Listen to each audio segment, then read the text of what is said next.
William, when you reduce this down, what is made up most evidence of to you as a problem in American financial regulation? Well, first of all, it's a problem in human nature. Greed, right? Well, we know that, but where do the regulators fail? We know we've got greed. We know we have foolishness. What we also know is no one seems to be doing anything about it. Well, it's never been really a fair fight, in my opinion. As you pointed out, these guys are making a fraction of what people on Wall Street are making, right, who make it their business to figure out ways around the regulation if they're not making it their business to write the regulations themselves, in a manner of speaking. And I think that is the major crux of the problem. And of course, as you also just said, the SEC people, the people at the Fed and the Treasury, all want to go work on Wall Street if they can. That's their holy grail. And so it's this revolving door that creates a huge problem. So how do we fix the system, Elliot? Well, you need regulators who ask fundamental questions and do not buy into the business model that Wall Street itself has embraced. Fascinating article in the FT today where the head of the Chinese banking regulatory system basically says to the West, you guys got it wrong by permitting Wall Street and finance to run your economy rather than seeing finance as merely one small piece of the economy.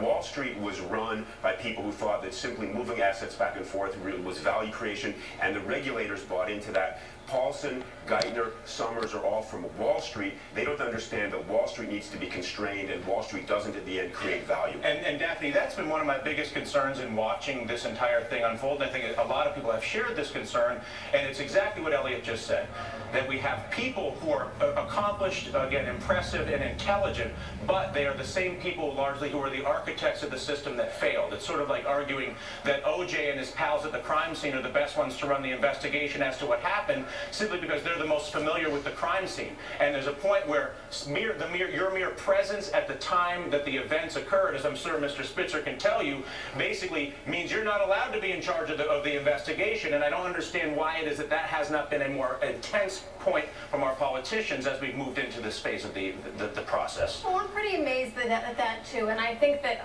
President Obama has unfortunately fallen for this idea, which Wall Street has been pushing, that you need to have the people who are in Wall Street, who were overseeing this mess to begin with and failing to regulate it, now in charge of fixing it, because only they understand just how messy it is. Just as O.J. and his friends are the only ones that have the true intimate understanding of the crime scene. Again, right, Al Cowlings may have done nothing wrong, but he's not allowed to run the investigation because he was there when it happened. How do we fix it? In other words, why is there not a piece of legislation, Elliot, that says if you go work at the SEC, if you go work at the commodities regulator, any regulators, look at this Madoff situation, that you are not allowed to audition for a job at Goldman Sachs from the SEC. You can stop the revolving door pretty easily with those sorts of prohibitions, but what you also need is somebody who's going to come in and say, let's rearrange the system in a more fundamental way.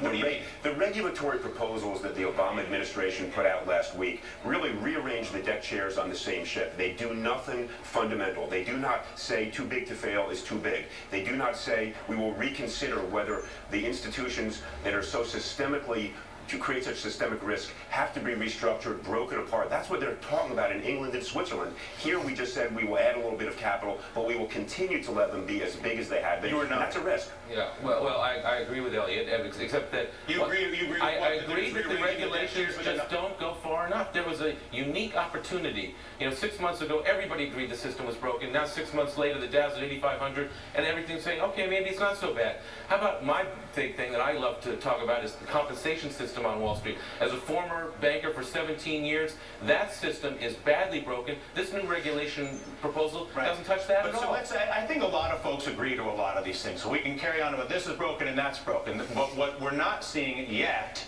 is meaningful movement and solution. And what the one effort at solution we saw was a rearrangement of the deck chairs. But what I would say is too big to fail is too big. And they have not confronted that fundamental issue, which is to say, over the last 30 years, we wanted these bigger and bigger institutions, but everybody knew at the end of the day the federal government would have to be their guarantor. That's what happened. And so we're rebuilding that same edifice instead of saying smaller institutions are better. Is it fair to say that if the Obama administration, Daphne, is serious about financial regulation, they will deal with too big to fail in a forceful way, and they will create a true fence between the regulators and those that they regulate?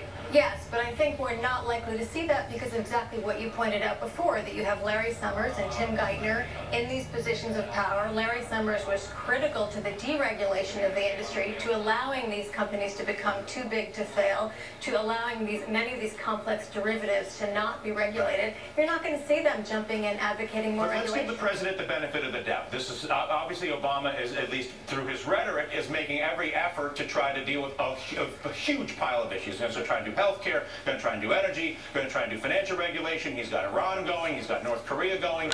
Do you